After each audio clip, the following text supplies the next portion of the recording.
Nós trouxemos para a nossa reflexão desta noite a pergunta do Livro dos Espíritos, no seu terceiro livro, no capítulo 12, que fala sobre a perfeição moral. Hoje nós vamos estudar o item 5, que fala sobre o conhecimento de si mesmo, né? Que é uma tarefa bastante difícil para todos nós, nos conhecermos profundamente. A gente fala que conhece as outras pessoas, mas às vezes a gente nem se conhece a si mesmo, né? Então, a pergunta que Allan Kardec fez aos Espíritos, a de número 919, é a seguinte: qual o meio prático mais eficaz para se melhorar nesta vida e resistir ao arrastamento do mal? É uma pergunta que ele fez. E os Espíritos, então, responderam: um sábio da antiguidade vos disse: conhece-te a ti mesmo. Olha que tarefa, hein? Nos conhecer profundamente, porque a gente acha que a gente se conhece, né? Mas às vezes a gente comete certas atitudes que, meu Deus, não sabia que eu era capaz de fazer isso, né? Então, na verdade, a gente ainda não se conhece. Mas aí Allan Kardec aprofundou ainda mais, sabendo dessa dificuldade que a gente tem, ele fez uma outra pergunta dentro dessa, que é a 919A. Então, perguntou de novo Allan Kardec: compreendemos toda a sabedoria dessa máxima, mas a dificuldade está precisamente em se conhecer a si próprio. Qual o meio de chegar a isso? Então, a gente compreende que a gente precisa se conhecer. Mas como chegar a se conhecer? Porque a gente tem essa dificuldade, né, de nos conhecer. A gente começa a fazer uma reflexão, começa a ver algumas coisas que a gente não gosta, a gente já para por aí, a gente já dá uma desculpa, né? E a gente para. Então, os Espíritos, então, responderam. Os Espíritos não, quem respondeu foi Santo Agostinho. Ele respondeu, então, essa pergunta de Allan Kardec, dizendo: fazei o que eu fazia quando vivi na Terra. No fim de cada dia, interrogava a minha consciência, passava em revista o que havia feito e me perguntava a mim mesmo se não tinha faltado ao cumprimento de algum dever, se ninguém teria tido motivo para se queixar de mim. Será que a gente faz isso? A gente tem até medo, né? Porque, nossa, vai ver que tem tanta queixa, né? Então deixa como está. Mas é a orientação dele a todos nós, que devemos fazer assim. Foi assim que cheguei a me conhecer e a ver o que em mim necessitava de reforma. Então, só agindo assim, a gente vai conseguir ver, enxergar o que precisa modificar dentro da gente, né? Aquele que todas as noites lembrasse todas as ações do dia e se perguntasse o que fez de bem ou de mal, pedindo a Deus e ao seu anjo guardião que o esclarecessem, adquiriria uma grande força para se aperfeiçoar, porque acreditai-me, Deus o assistirá. Então, no final do dia, né, fazer como foi meu dia, como foi o diálogo que eu tive com os meus irmãos, no local de trabalho, em casa, enfim, aonde a gente estiver, como foi o nosso dia, como nos comportamos, né, nesse dia. E Deus nos assistirá, quer dizer, vai nos auxiliar, vai nos fazer a gente tirar o véu, né, dos nossos olhos e enxergar aonde a gente errou. Aí continua Santo Agostinho: formulai, portanto, as vossas perguntas. Então, fazermos perguntas nesse momento. Indagai o que fizeste e com que fito agiste em determinada circunstância. Então, cada atitude nossa, a gente fazer essa indagação. Se fizeste alguma coisa que a censurarias nos outros, se praticaste uma ação que não ousarias confessar. Então, qual foi a nossa atitude durante o dia? A gente fez alguma coisa que a gente não quer confessar nem para a gente mesmo, né? Fizemos alguma coisa que, né, censuramos isso em outra pessoa, aquela atitude nossa, a gente censuraria no nosso irmão?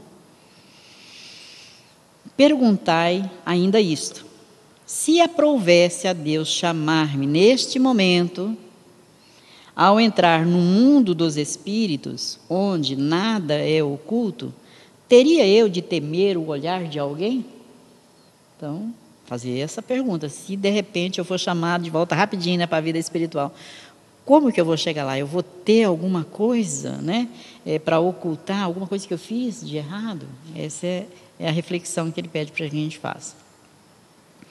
Examinai o que pudesseis ter feito contra Deus, depois contra o próximo, e por fim, contra vós mesmos. Então, são muitas indagações, ou seja, uma reflexão realmente profunda, né, para que a gente possa realmente se conhecer. As respostas serão motivo de repouso para a vossa consciência, ou indicarão o mal que deve ser curado.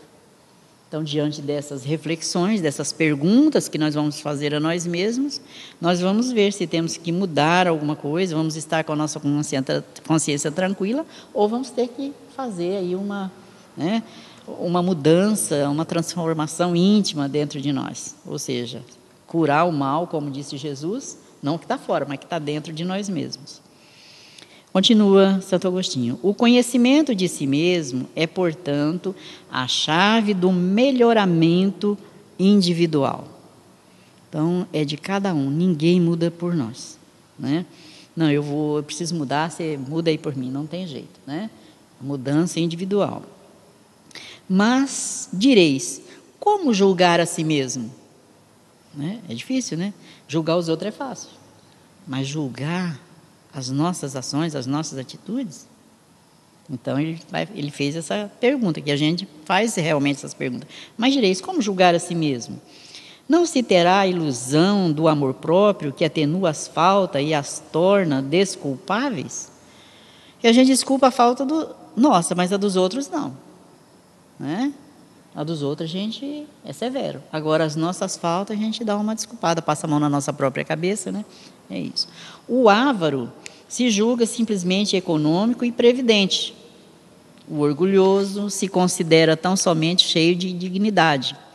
Tudo isso é muito certo, mas tendes um meio de controle que não vos pode enganar. Quando estáis indecisos quanto ao valor de uma de vossas ações, perguntai como a qualificaríeis se tivesse sido praticada por outra pessoa. Então, se fosse uma outra, será que a gente ia desculpar? Desculpar o outro é fácil, mas desculpar a gente, né? Aliás, desculpar a gente é fácil, mas desculpar o outro a gente não acha fácil, não. A gente quer ser severo. Se a censurardes em outro, ela não poderia ser menos legítima para vós, porque Deus não usa de duas medidas para a justiça. Então, se nós não desculpamos no outro aquela falta, por que vamos desculpar em nós? Porque aí seria um Deus, né, que ama a mim e não ama o outro. E Deus é justo, ama a todos igualmente. Procurai também saber o que pensam os outros e não negligenciais a opinião dos vossos inimigos, porque eles não têm nenhum interesse em disfarçar a verdade e realmente Deus os colocou ao vosso lado como um espelho, para vos advertirem com mais franqueza do que o faria um amigo. Difícil, hein, você chegar, olha, fala aí o que você acha, né? Fala com sinceridade, mas por dentro a gente está pedindo, não, tomara que só saia coisa boa, né? E se a pessoa fala alguma coisa que nos fere o orgulho, a gente já fica, né, meio contrariado. Mas aqui é no sentido de nos conhecer. Se nós queremos nos curar das nossas enfermidades, dos nossos males, nós teremos que nos conhecer profundamente e aceitar esse amigo irmão, esse anjo benfeitor que aponta os nossos defeitos para que a gente os possa corrigir, né? Então, que aquele que tem a verdadeira vontade de se melhorar, explore, portanto, a sua consciência, a fim de arrancar dali as más tendências, como arranca as ervas daninhas do seu jardim. Que faça o balanço da sua jornada moral, como o negociante faz dos seus lucros e perdas. E eu vos asseguro que o primeiro será mais proveitoso que o outro. Se ele puder dizer que a sua jornada foi boa, pode dormir em paz e esperar sem temor o despertar em outra vida, de outra vida, né? Na outra vida. Então, olha como a importância, né, da gente fazer essa análise íntima, fazer essas reflexões, perguntas, né, sobre o nosso próprio comportamento com seriedade. Se nós temos essa vontade de aprendermos a ser bons, né, a nos conhecer profundamente, então eliminar o mal que está dentro de nós, nós devemos ser, aqui como Santo Agostinho nos ensina, realizar essa tarefa dentro de nós. E ele continua dizendo: formulai, portanto, perguntas claras e precisas, e não temais multiplicá-las. Pode-se muito bem consagrar alguns minutos à conquista da felicidade eterna. Né? Então, alguns minutos de reflexão com sinceridade, nós vamos trabalhando o nosso íntimo até conquistarmos, como disse Jesus, o reino de Deus dentro de nós. Né? Vamos estar em paz, então, com a nossa consciência do nosso dever cumprido em todos os momentos do nosso viver. Não vamos ter medo de sair do corpo, né? Porque vamos estar com a nossa consciência tranquila. Aí ele faz uma pergunta, né, para a gente. Não trabalhais todos os dias para juntar o que vos dê repouso na velhice? É o que nós fazemos. Todo mundo quer trabalhar enquanto está jovem para na velhice estar calmo, né, ter uma velhice tranquila, sem tanta turbulência. Aí ele diz: esse repouso não é o objeto de todos os vossos desejos, o alvo que vos permite sofrer as fadigas e as privações passageiras? Então a gente sofre todo tipo de privação, todo tipo de dificuldade enquanto é jovem, para na velhice ter uma vida mais tranquila. Aí ele diz: pois bem, o que é esse repouso de alguns dias no corpo, né? A nossa jornada aí de 70, 80, 90, alguns chegam aos 100 anos, até mais, é alguns dias diante da vida eterna, né? Então ele diz: o que é esse repouso de alguns dias perturbado pelas enfermidades do corpo, ao lado daquilo que aguarda o homem de bem? Isto não vale a pena de alguns esforços? Enquanto no corpo nós temos toda a sorte de dificuldades, né? De necessidades nossas e que nos ajuda a crescer, que é a enfermidade, né? A necessidade do trabalho, o esforço no trabalho, alguns dias. Então vale a pena essa transformação do nosso viver, a busca por esse equilíbrio, nos conhecer profundamente. Aí ele diz assim: sei que muitos dizem que o presente é positivo e o futuro é incerto. Vou aproveitar, alguns dizem, enquanto eu estou aqui no corpo, porque o amanhã eu já não sei, né? Amanhã vai que eu já morro e daí, não é? Nós dizemos, a gente volta à pátria espiritual, mas aqueles que ainda desconhecem, né? Ou não aceitam a continuidade da vida depois da vida no corpo espiritual, acha que a vida só é enquanto está aqui no corpo material e acabou, morreu, acabou, não existe mais nada. Morre o corpo, mas a alma permanece, né? Então esses dizem: olha, eu vou aproveitar tudo agora porque amanhã é tudo incerto, eu não sei mesmo. E aí é onde a gente adquire as enfermidades, as dívidas de amor, né? Então ele continua dizendo: ora, aí está precisamente o pensamento que fomos encarregados de destruir em vossas mentes, pois desejamos fazer-vos compreender esse futuro de maneira a que nenhuma dúvida possa restar em vossa alma. Foi por isso que chamamos primeiro a vossa atenção para os fenômenos da natureza que vos tocam os sentidos, e depois vos demos instruções que cada um de nós tem o dever de difundir. Foi com esse propósito que ditamos o livro dos Espíritos. Então, ele aqui nos fala a importância desse conhecimento íntimo nosso, com profundidade, não só na superfície. Todos os nossos atos, todos os nossos pensamentos, que nós tenhamos condições de discernir, de discernimento. E sabendo que aqui no corpo físico é apenas uma passagem. É poucos dias, mas a oportunidade bendita que Deus, o nosso Pai, nos oferta para que a gente possa nos burilar os nossos sentimentos, vencer as nossas paixões, os nossos vícios que ainda trazemos.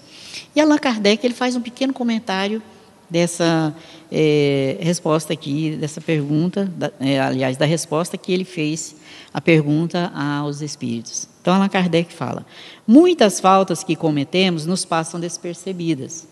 Se, com efeito, seguindo o conselho de Santo Agostinho, interrogássemos mais frequentemente a nossa consciência, veríamos quantas vezes falimos sem disso nos apercebermos, por não perscrutarmos a natureza e o móvel dos nossos atos. A forma interrogativa tem alguma coisa de mais precisa do que uma máxima que, em geral, não aplicamos a nós mesmos.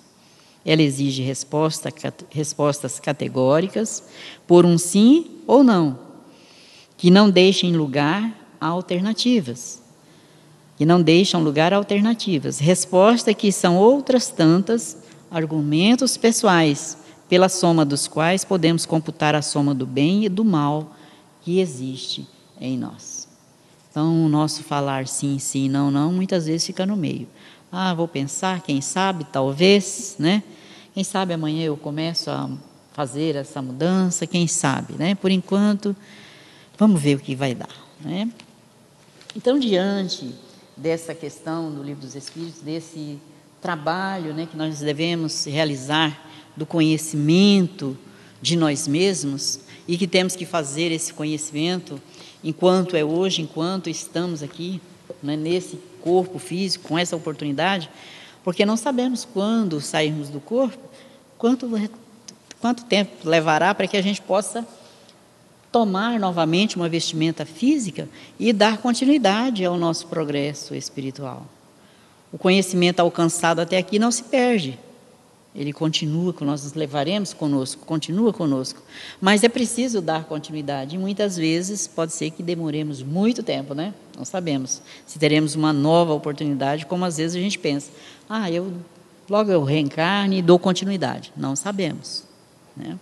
Então, enquanto é hoje, a lição do livro Vinha de Luz, pelo nosso irmão Emmanuel, através da psicografia de Chico Xavier, e a lição 169, enquanto é hoje. E o texto é de Paulo, escrevendo aos Hebreus, na sua carta a Hebreus, no capítulo 3, versículo 15, que diz: enquanto se diz hoje, se ouvirdes a sua voz, não endureçais os vossos corações. Nessa carta aos Hebreus, Paulo ele começa a relatar lá sobre Moisés, né? A travessia dele pelo deserto, que alguns endureceu o coração, não ouviu a voz do Senhor, né? E não ouviu a voz do Cristo, né? E ele diz que, como nós já somos participantes do Cristo, e se retivermos firmemente o princípio da nossa confiança até o fim, enquanto a gente se diz que hoje, né, se ouvirdes a sua voz, não endureçamos então os nossos corações, porque ele diz que a casa, para ser construída, ela precisa de alguém, né, para se levar. E o Pai, apesar de que alguém a constrói, o Pai é o Criador e mantenedor de todos. Então, enquanto estamos no corpo, traduzindo para nós, né, se ouvirmos a voz de Deus, o nosso Pai, se ouvirmos a voz de Jesus nos conclamando a mudança, a retificação de comportamento, não vamos endurecer o nosso coração, não vamos deixar para amanhã, né, o que nós podemos fazer e realizar hoje e agora. E Emmanuel, então, ele esclarece esse texto do Evangelho para que a gente possa entender melhor, compreender melhor, dizendo-nos, Emmanuel: encarecer a oportunidade de regeneração, ou seja, de reforma, de recuperar, né, o nosso íntimo, ou seja, vencer as nossas dificuldades, Então, encarecer a oportunidade de regeneração espiritual na vida física nunca será argumento fastidioso nos círculos de educação religiosa. Então, essa oportunidade de renovar, de nos reorganizarmos, né, aqui, espiritualmente, enquanto num corpo físico, nunca será um argumento chato, ou cansativo, ou aborrecido, né, nessa questão da nossa educação religiosa. Pelo contrário, ela é suave, ela nos acalma, ela nos eleva, porque começa a trazer para dentro de nós uma paz diferente de até então no nosso comportamento. Quando nós buscamos renovar o nosso viver, nós vamos adquirindo hábitos novos, né? Como diz Paulo, vamos deixando o homem velho para nos tornar um homem novo, renovado no amor. Continua Emmanuel dizendo: o corpo denso, de alguma forma, representa um molde utilizado pela compaixão divina em nosso favor, em grande número de reencarnações, para reajustar nossos hábitos e aprimorá-los. Então, esse corpo opaco, né, apagado, né, representa esse molde utilizado pelo nosso Pai Celestial e em nosso favor, né? Em cada reencarnação que nós aqui passamos, utilizamos esse veículo, na maioria das vezes opaco, até que nós vamos chegar uma hora fazê-lo brilhar, né, reluzir. A carne, sob muitos aspectos, é barro vivo de sublime cerâmica, com o qual o oleiro celeste nos conduz muitas vezes à mesma forma, ao calor da luta, a fim de aperfeiçoar-nos o veículo sutil de manifestação do Espírito Eterno. Entretanto, quase sempre, estragamos a oportunidade, encaminhando-nos para a inutilidade ou para a ruína. Então, aqui Emmanuel está nos dizendo que a carne, sob muitos aspectos, né, ou seja, em variados aspectos nossos, é esse barro vivo, sublime, né, com o qual o oleiro sempre modela um jarro novo, um barro novo, um vaso novo, né, ou um jarro, levando a aquecer na cerâmica para ele se tornar mais perfeito, enfim, modelando esse barro para que ele se torne uma peça preciosa e valorosa. Assim também somos nós, né? Cada vez que a gente retorna no corpo físico, é com esse desejo, e é essa a nossa vontade de nos tornarmos melhores, e nosso Pai nos auxilia, né? Utilizando esse corpo, nós podemos aprimorar o nosso espírito, a nossa alma, fazer reluzir, né, essa alma, torná-la brilhante, para que esse corpo, mesmo sendo um corpo denso, ele traduza algum brilho. Porque nós sabemos que emanamos de nós vibrações e radiações do nosso corpo. E como está sendo a nossa irradiação? O que nós estamos distribuindo aos outros? Pessimismo, né? Ou alegria, esperança, né? Ou estamos só levando tristeza, amargura, reclamações? Se for um corpo reluzente, já pelo aprendizado, pela transformação que ele deverá realizar em si, a alma que habita esse corpo vai transbordar essa luz através do seu corpo energético, corpo físico. E as pessoas, ao se aproximarem, vão se sentir confortadas, felizes de estarem próximas a esta pessoa. E não mais, então, seremos, como muitas vezes aqui fala Emmanuel, nós estragamos esse corpo, né? Encaminhando para a vaidade, e com isso vamos danificar esse vaso precioso que é o nosso corpo físico, com futilidades, perdendo aí uma encarnação, uma reencarnação. Dentro do assunto, porém, diz Emmanuel, a palavra de Paulo é valiosa e oportuna. Enquanto puderes escutar ou perceber a palavra hoje, com a audição ou com a reflexão no campo fisiológico, Vale-te do tempo para registrar as sugestões divinas e concretizá-las em tua marcha. Então, se hoje eu estou ouvindo uma mensagem que me chama a atenção, que me convida à transformação da minha vida, que me convida a fazer uma retrospectiva íntima do meu comportamento, então eu devo aproveitar esse momento e realizar essa obra, burilar, esmerilar a minha alma. É lógico que no começo a gente vai sentir muita dor, porque a vaidade, o orgulho dói quando a gente ainda zela dele com muito cuidado dentro da gente, né? A gente não quer perder, a gente não quer dar o braço a torcer para o outro. Isso é orgulho, é vaidade, né? São vícios que nós trazemos dentro de nós, ainda que precisam ser, né, extirpados, arrancados, como cuidamos do jardim, arrancando as ervas daninhas. Para o homem brutalizado, a morte não traz grandes diferenças.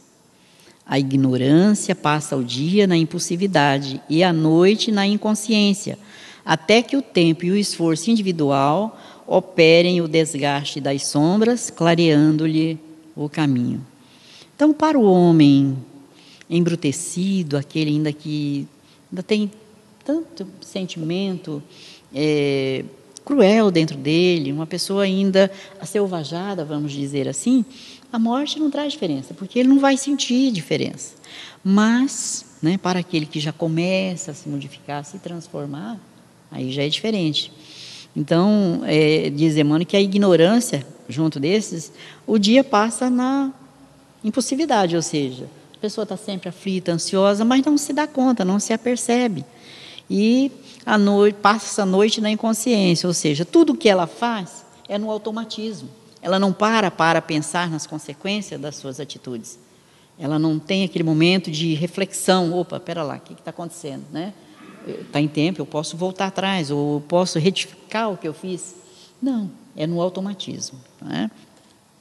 E isso vai até que com o tempo, porque vai chegando o momento que a gente vai se apercebendo, tomando consciência de quem somos, porque aqui estamos, e aí vem o esforço, né, individual, que nasce de dentro de nós, da nossa vontade, auxiliado por esses corações bondosos que caminham conosco, né, não só encarnados, mas também os nossos benfeitores, que nos auxiliam constantemente, e Jesus que não nos abandona, né? O nosso Pai que promove meios de nos recuperarmos, coloca situações ao nosso lado para que a gente acorde, desperte a consciência, até que com isso então vamos desgastando, vamos esmerilando a sombra que há em nós e assim clareando o nosso caminho.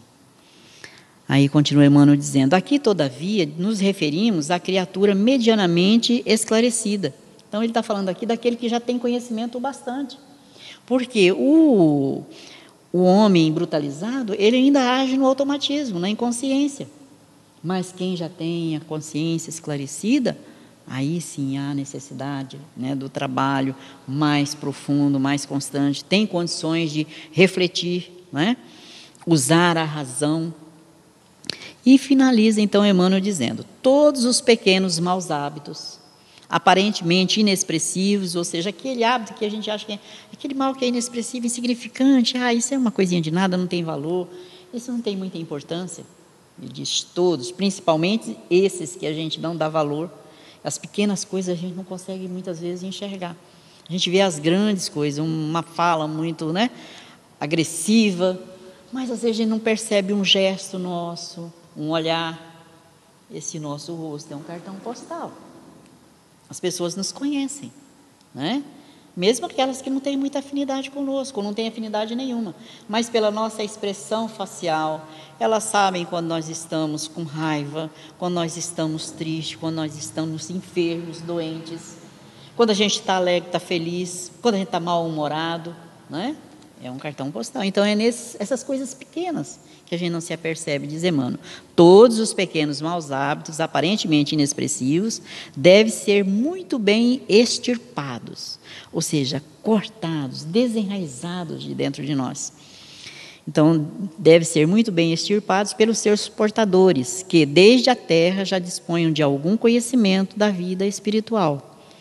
Porque um dos maiores tormentos para a alma desencarnada, de algum modo instruída sobre os caminhos que se desdobram além da morte, é sentir nos círculos da matéria sublimada flores e trevas, luz e lama dentro de si mesmo.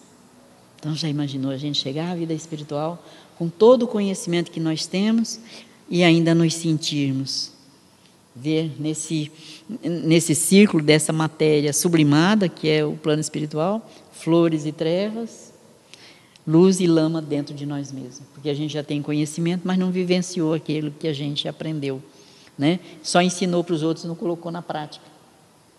Faça o que eu faça o que eu mando e não faça o que eu faço, né? Então, aplicamos a lição para o outro e esquecemos que a primeira pessoa que ouve é o nosso próprio ouvido. A primeira pessoa que sabe o que está lendo somos os nossos olhos, somos a nós mesmos, a nossa consciência, porque somos os primeiros. Então, a lição é sempre para nós. E é muito hábito, muito costume da gente, quando está assistindo uma palestra belíssima, que nos toca fundo do coração, a gente lembra, puxa vida, meu marido tinha que estar aqui hoje, meu filho, ou fulano, meu amigo tinha que estar aqui, essa palestra era para ele. Não, é para nós mesmos, né? É para a gente que fala primeiro, o ouvido que ouve é o nosso, e é extensivo a todos nós, que somos espíritos endividados no amor e estamos aqui para aprender, não é? A sermos melhores, a fazermos o bem, principalmente dentro de nós mesmos, né? Santificar a nossa vida para que aonde a gente estiver seja aquela pessoa que leva a paz, a esperança, a consolação, né? O auxílio àqueles que precisam. Para ilustrar essa lição do conhecimento de nós mesmos e como somos ajudados e auxiliados nessa melhora íntima, nessa transformação do nosso ser espiritual, porque muitas vezes nós achamos que as dificuldades que surgem, as pessoas que estão ao nosso redor, né, são pessoas difíceis, e não nos apercebemos que todos estão no lugar certo, no momento certo, para nos auxiliar. Na verdade, nós devemos agradecer a Deus todos aqueles que convivem conosco, e principalmente aqueles que nos fazem despertar a consciência, aqueles que apontam as nossas falhas, orarmos, né?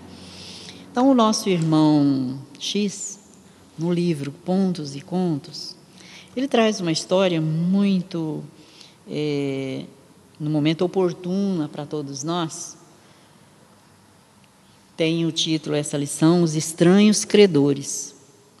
Que ninguém quer ter credor, né? A gente só quer ter amor, né?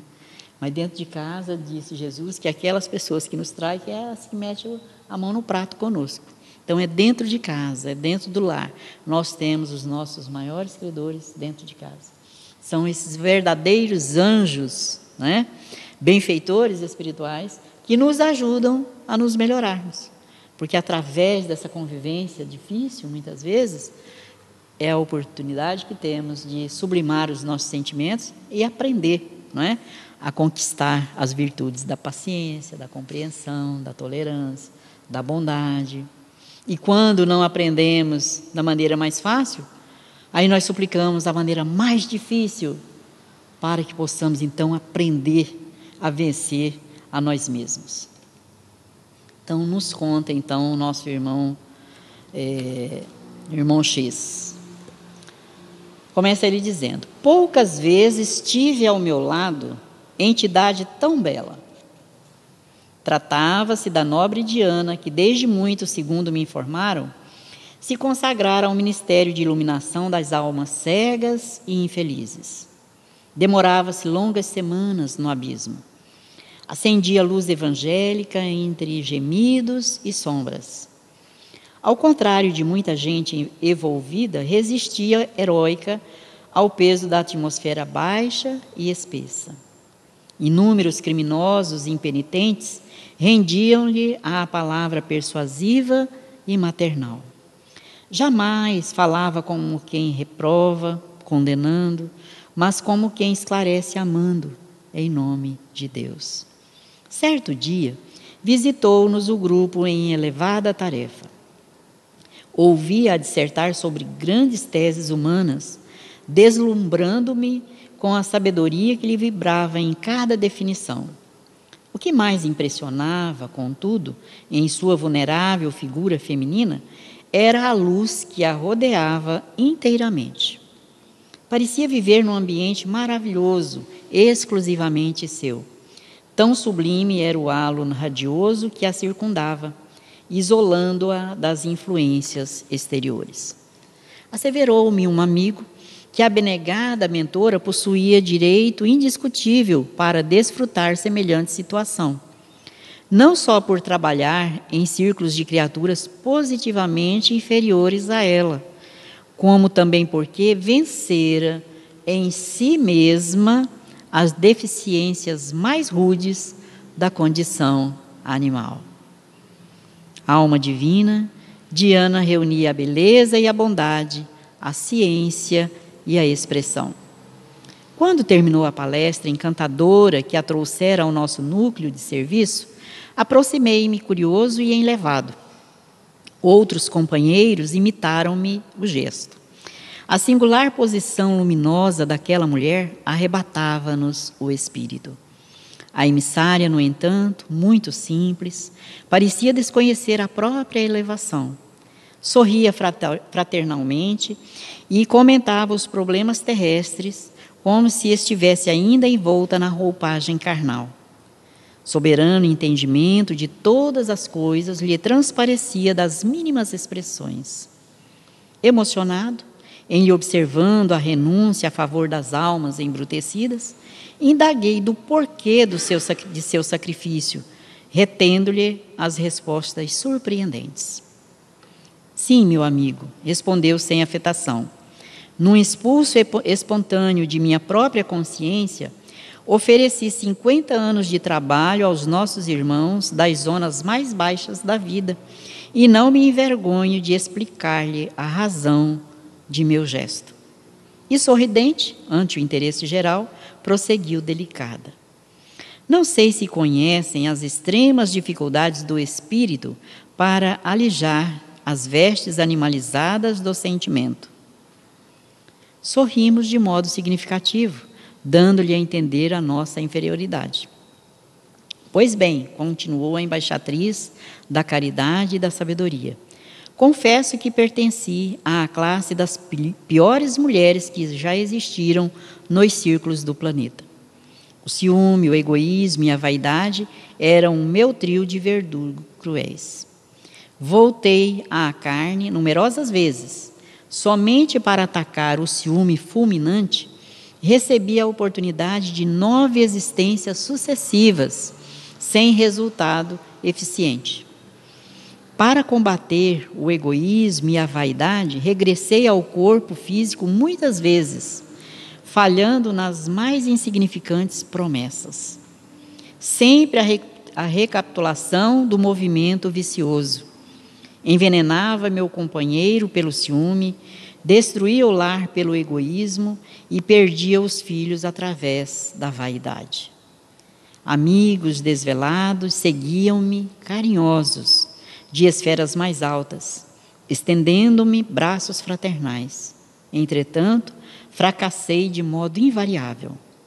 Valia-me da bênção do esquecimento na reencarnação para perpetrar novos erros e espezinhar as sagradas leis. O tempo, contudo, ia passando, implacável, e os meus antigos benfeitores espirituais se foram distanciando, elevados a regiões menos densas. Despediam-se afetuosos, estimulando-me ao desempenho dos deveres cristãos, permanecendo assim, relegada a mim mesma entre problemas inquietantes e complicados.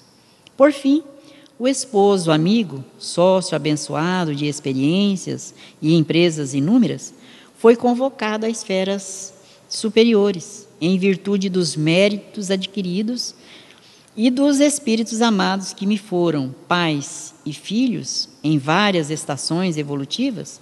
Não existia nenhum ao lado de minha pequenez.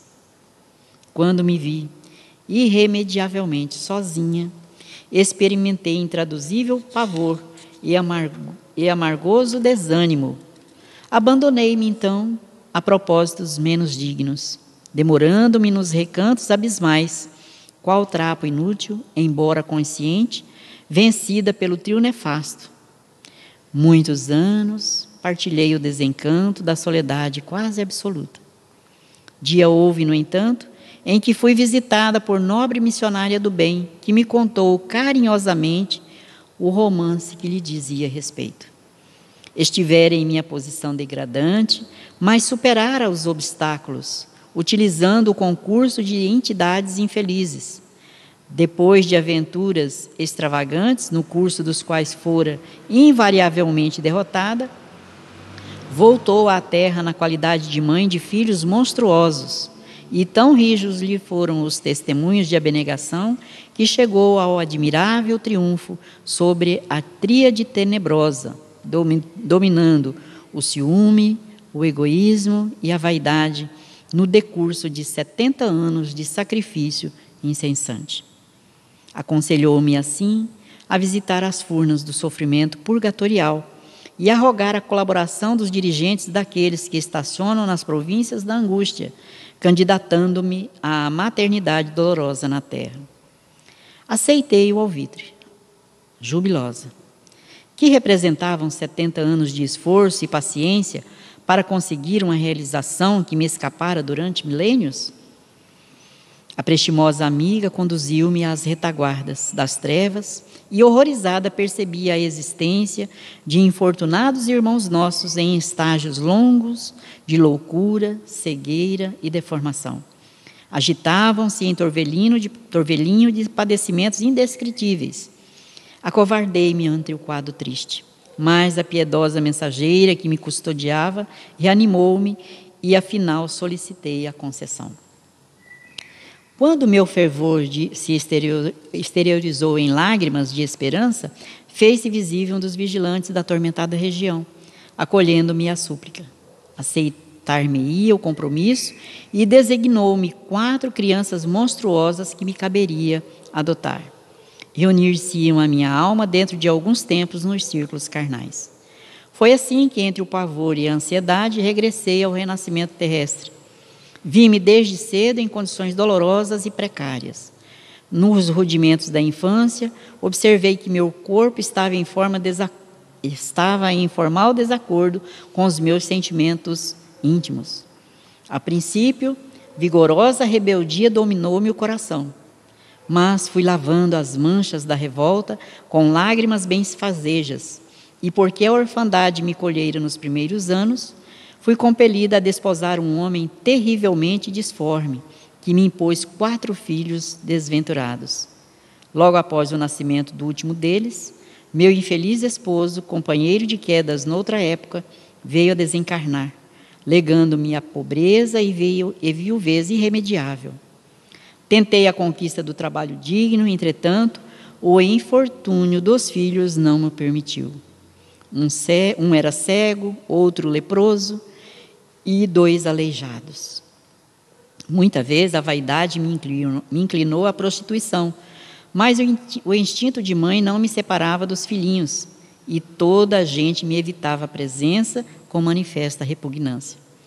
O egoísmo procurou vendar-me os olhos, sugerindo-os enjeitasse. Contudo, a maternidade sofredora me ajudava a vencer no combate do coração.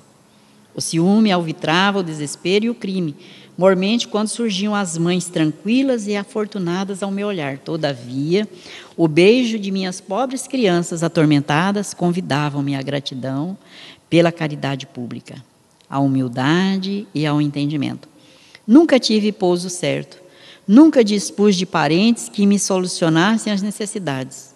Vagueei mendigando nos caminhos, errando sem direção, invariavelmente acompanhada pelos 4 meninos desditosos, que se transformaram em sentenciados adultos, cheios de necessidades. Ambos os aleijados partiram mais cedo para o sepulcro. O leproso desencarnou algum tempo depois, e o cego andou comigo por mais de 40 anos. Suportei sede, fome, privações, e conheci de perto a enfermidade e a aflição, com os filhos amargurados, agonizantes ou insepultos. Ao completar, porém, os 70 anos, achava-me liberta do trio maldito. A morte surpreendeu-me totalmente renovada, e com as bênçãos divinas pude entoar o meu cântico de vitória. Silenciou a nobre Diana sob a nossa viva emoção. A sublime narrativa revelava nova interpretação da luta terrestre. Ante a quietude que nos assaltara, concluiu a mensageira do bem com vibrante expressão. Segundo verificam, sou devedora insolvável para com os nossos irmãos do purgatório escuro.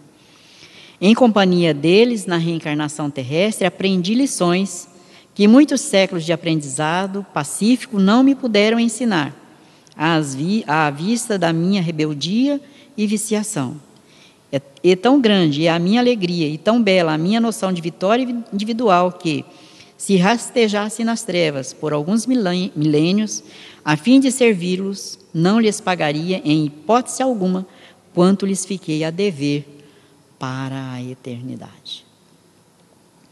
Veja que lição nos traz a nossa irmã Diana, nos relatando passo a passo como era o seu viver e depois que ela resolveu abraçar essa maternidade gloriosa por sugestão de também uma irmã que também soubera vencer essa tríade, que é o ciúme, né? São três, é o ciúme, o egoísmo e a vaidade.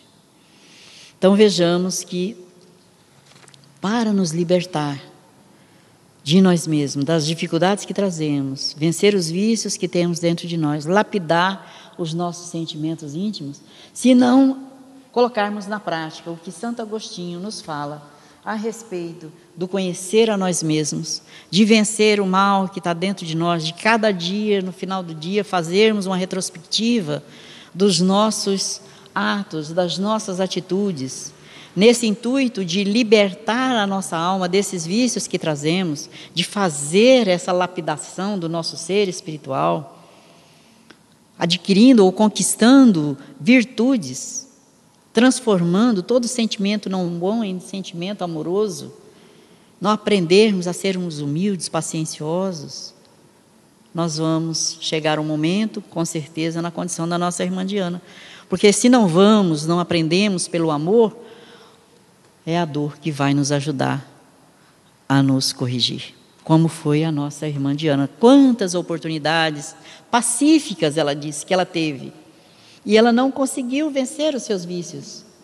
Chegou a dor forte que a burilou, né?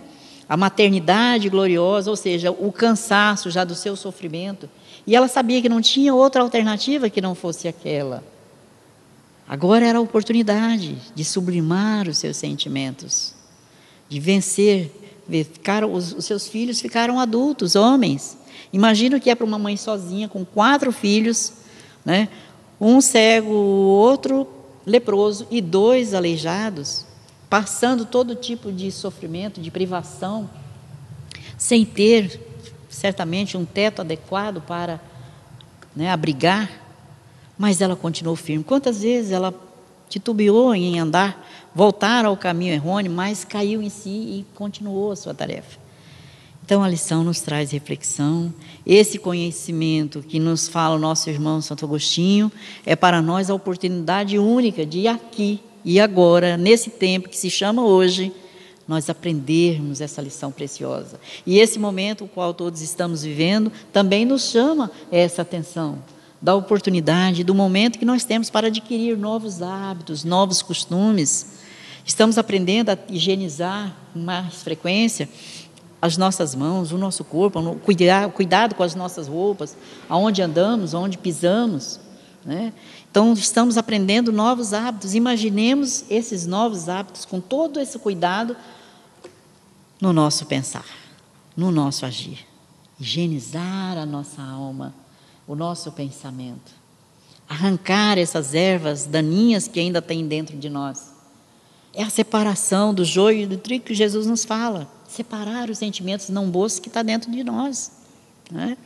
E assim, purificando-nos, nós vamos irradiar a luz, né? Porque fomos criados para sermos bons, cada um conquistando com a sua própria vontade, o seu esforço, porque Deus nos criou com o livre-arbítrio. Ele não nos obriga a realizar as nossas tarefas, mas criou leis leis e ao qual todos somos regidos por elas, leis imutáveis, né? Leis de amor. Então vamos aprender pelo amor, né? Para que a dor não bata tão forte como foi com a nossa irmã Diana. Essa lição é por demais para nós preciosa e nos traz renovação, esperança, nos traz consolo, conforto e coragem para continuarmos diante das lutas que temos, vendo que as nossas lutas é nada diante do que a nossa irmã passou e que poderemos passar se continuarmos, né, endurecidos de coração. Então vamos agradecer a Deus, a Jesus, nosso amado irmão incansável, que disse que não nos abandona. Nós temos essa certeza. Ele disse que enquanto houvesse um só gemido aqui na terra, Ele estaria conosco.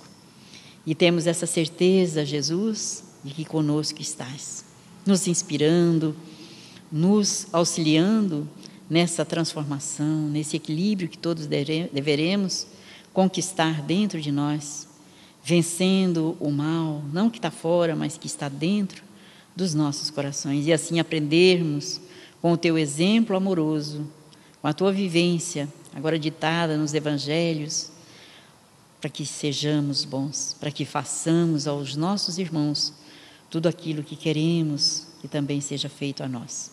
Abençoa-nos, pois, a todos nós que aqui nos encontramos, encarnados, desencarnados, os nossos familiares que estão nos nossos lares.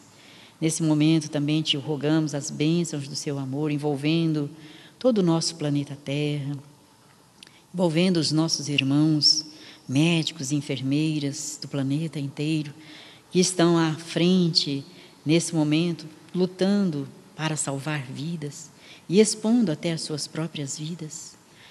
Os nossos irmãos e irmãs que trabalham na higienização dos hospitais, na realização da comida, né, do alimento para o sustento dos enfermos de toda sorte. Também te pedimos, Senhor, que abençoe os nossos irmãos que estão retornando à pátria espiritual e os seus familiares, muitas vezes exasperados, doridos por não poderem nem sequer velar seus entes queridos. Consola-os, ó Jesus, conforte-lhes os corações. Também rogamos pelos nossos irmãos cientistas que trabalham incansavelmente para produzir ou descobrir vacina, medicação acertada para o tratamento das nossas enfermidades físicas. Rogamos-te, Senhor, que esteja com todos os nossos irmãos que nesse momento estão em estado grave nas UTIs, nos hospitais. Abençoa aqueles que já se encontram também em recuperação e que já se curaram dessa enfermidade que ora assola o nosso planeta Terra. Abençoa os nossos governantes do nosso país e do planeta Terra inteiro. E assim, agradecidos pela tua presença constante, nos fortalecendo e nos amparando, te pedimos, Senhor, abençoe-nos a todos, não só hoje, mas sempre, que assim seja.